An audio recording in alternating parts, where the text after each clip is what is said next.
नमस्कार cook with स्वर्णम को आपण मानक मो स्वर्णम स्वागत करुच्ची। जदि मो रोषे आपन को भल लगुए ताले लाइक करंतु, कमेंट करंतु, शेयर करंतु। जदि चैनल रे नुआ अछंती चैनल को सब्सक्राइब करंतु। आपण माने एमती भल पाइबा दउथिले आगु को नुआ नुआ रेसिपी आसीबो।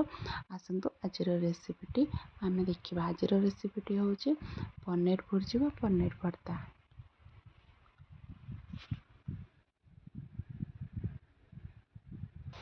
आज हम बनैया पनीर भुर्जी पनीर भर्ता। देखो ये सब जिनस नहीं जाइए तो बनैया चलते भी बनैबा।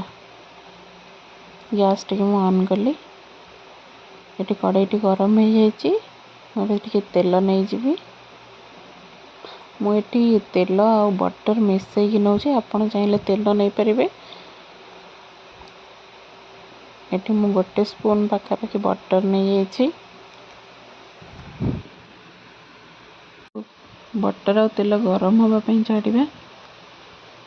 एबे आमर गरम हो जाए मुझे जीरा पकईदेली।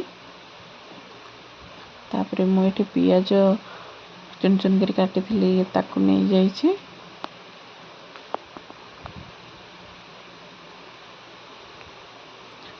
तापर आम मिक्स कर देगी तापर काटिक रखिथिबा आमर रसुण और अदा को पकईदेबा। ये आउ ग्रीन चिली भी पकईदेबा।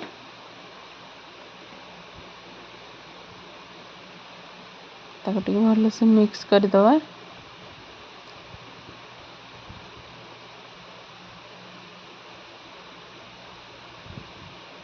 ये आमर पियाज हो गला टमाटो पकईदेली। तापरे टिके मिक्स करके ये नौचे लुण स्वाद अनुसार। तापरे हलदी गुंड, धनिया पाउडर, चिली पाउडर। तापरे ये आम किचन किंग मसला टिके नौचे और गरम मसला नौचे ताको आम मिक्स करदबा। ये कवर करके 2 मिनट छाड़दबा। 2 मिनट पर कवर खोली देखिबा। हो गला कैप्सिकम काटिक रखिथिबा पकईदेबा। आउ टिके मिक्स करदबा। पुणी टिके कवर करवा। कवर खोलिक देखो 2 मिनट पर टिके कस्तूरी मेथी आम पकईदेले। आउ टिके मिक्स करके देखो सुंदर कलर पड़े आमर।